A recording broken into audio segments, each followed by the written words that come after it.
누가복음 15장 12절 말씀입니다. 작은 아들이 아버지에게 말하기를 아버지 재산 가운데서 내게 돌아올 몫을 내게 주십시오 하였다.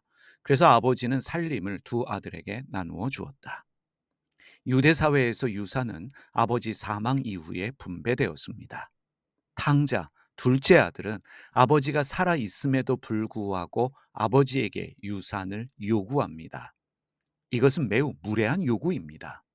아버지는 내게 죽은 존재나 다름없습니다. 라는 말과 같은 요구입니다. 그럼에도 불구하고 아버지는 마음 상해하는 것이 아니라 그것을 허락하여 줍니다. 거기서 끝나지 않습니다. 아들이 그 많은 돈을 들고 먼 지방으로 떠나는 것을 막지 않습니다.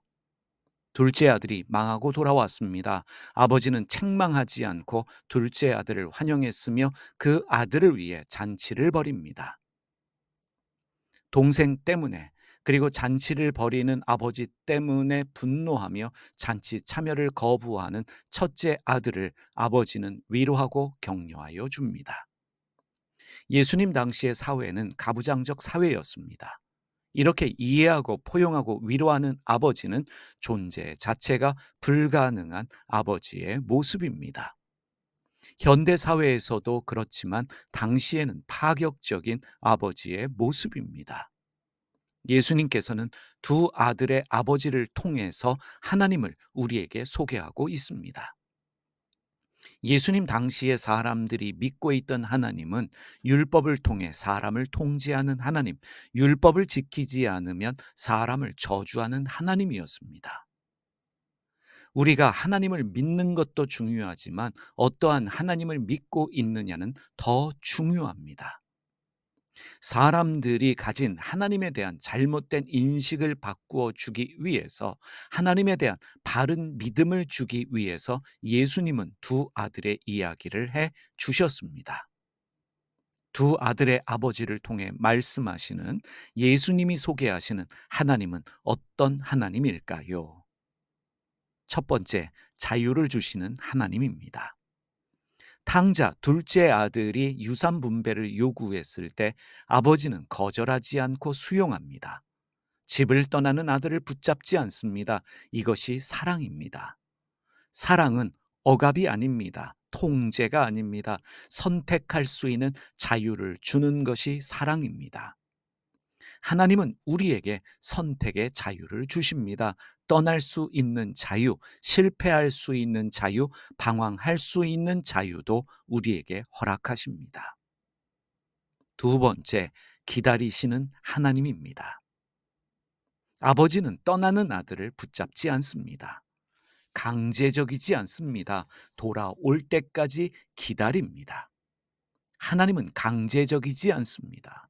하나님은 돌아올 때까지 기다려 주시는 하나님이십니다. 세 번째로 상처받는 것을 감수하시는 하나님입니다.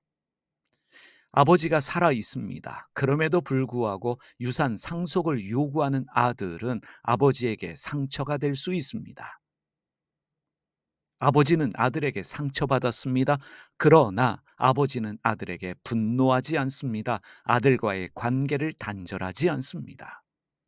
하나님은 인간에게 상처받았음에도 불구하고 인간과의 관계를 단절하지 않으시고 오히려 인간을 위한 마음으로 기다리고 계십니다.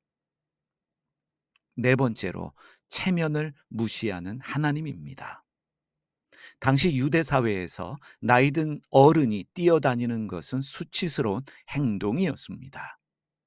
아버지는 집을 떠난 둘째 아들을 기다리고 있었습니다.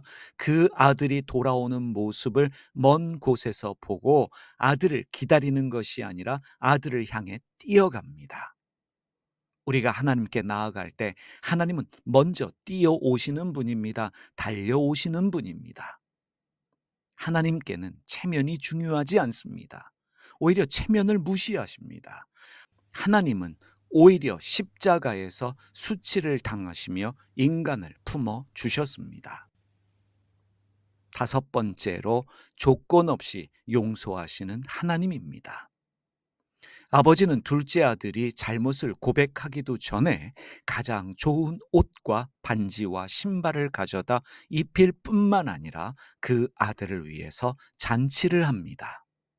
아버지에게 필요한 것은 아들의 회개가 아닌 아들 그 자체였습니다.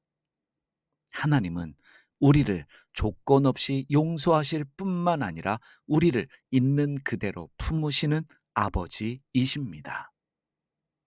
여섯 번째로 있는 그대로 이해하시는 하나님입니다.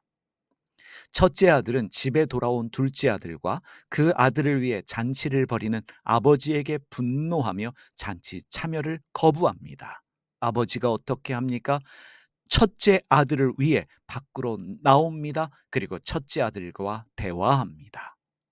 분노하고 있는 아들의 말을 들어줄 뿐만 아니라 그 아들을 이해하며 위로합니다. 토닥여주고 있습니다. 요즘 말로 하면 삐쳐 있는 아들을 야단치지 않고 있는 그대로 품어주고 있습니다. 하나님은 야단치시는 것이 아니라 있는 그대로 품고 이해하시는 하나님이십니다. 토닥여 주시는 하나님이십니다. 일곱 번째로 부탁하시는 하나님입니다. 아버지는 첫째 아들에게 잔치 참여를 명령하는 것이 아니라 집에 돌아온 동생을 너그러운 마음으로 품어줄 것을 부탁하고 있습니다. 아버지가 연 잔치를 거부하고 있는 아버지에게 분노하며 둘째 동생을 못마땅해 하는 그 아들에 대하여 아버지는 야단칠 수 있습니다. 잔치 참여를 명령할 수도 있습니다. 그런데 아버지는 그렇게 하지 않았습니다. 하나님은 우리에게 율법을 지켜야 한다 명령하시는 것이 아니라 오히려 우리에게 친절하고 너그럽게 타인을 대하도록 부탁하고 있는 것입니다. 우리는 깨닫게 됩니다. 두 아들의 아버지는 우리를 위해 존재하시는 하나님인 것을 깨닫게 합니다. 여러분, 우리는 하나님을 위해 존재하는 것이 아니라 하나님이 우리를 위해 존재하고 있음을 깨달아야 합니다. 우리가 종교를 위해 존재하는 것이 아닙니다. 종교가 우리를 위해 존재합니다. 우리는 교회를 위해 존재하는 것이 아니라 교회가 우리를 위해 존재하고 있습니다. 예수님께서는 이러한 하나님을 삶으로 보여주셨습니다. 예수님은 사람에 대한 편견과 차별이 없으셨습니다. 당시 사람들이 멀리하고 있던 이방인들, 여자들, 어린아이들, 죄인 취급을 받고 있던 사람들인 세리와 몸을 파는 여자들과 어울리시며 그들과 함께 식사하셨습니다.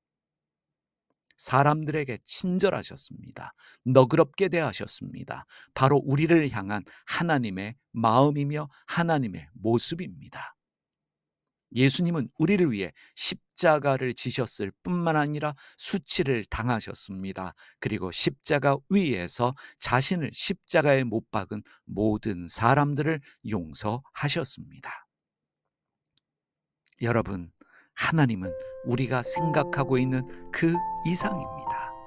하나님이 우리에 대하여 못마땅히 여기시는 것이 아니라 하나님은 우리를 이해하고 계실 뿐만 아니라 우리를 품으시고 우리를 토닥여 주십니다. 우리에게 친절하게 너그럽게 대하고 계신다는 사실입니다. 오늘도 그 하나님 품에 안겨 쉴 수 있는, 위로받을 수 있는 날 되시기를 주님의 이름으로 축복합니다. 기도하겠습니다. 하나님 아버지, 두 아들의 이야기를 통해서 예수님께서 보여주신 그 하나님의 모습이 우리가 믿고 있는 하나님인 줄 믿습니다. 우리에게 자유를 주시는 하나님, 우리를 기다리시는 하나님, 상처받는 것을 감수하시는 하나님, 체면을 무시하시는 하나님, 조건 없이 용서하시는 하나님, 있는 그대로 이해하시는 하나님, 명령하시는 것이 아니라 오히려 우리에게 부탁하시는 하나님을 이해하고 그 하나님을 닮아가는 저희의 삶이 되게 하여 주시옵소서. 잃어버린 하나님의 성품, 그 DNA를 회복하는 우리의 신앙생활 되게 하여 주시기를 예수님의 이름으로 기도드립니다. 아멘. 하늘에 계신 우리 아버지가 어떤 분인지를 저희에게 보여주시옵소서. 세상을 바로잡아 주시고 아버지의 뜻이 하늘에서와 같이 땅에서도 이루어지게 하소서. 오늘 저희에게 일용할 양식을 주시고 저희에게 빚진 사람들의 빚을 탕감하여 준 것 같이 저희 빚을 탕감하여 주시옵소서. 저희를 유혹에 빠지지 않게 하시고 나쁜 일을 당하지 않게 하소서. 아멘.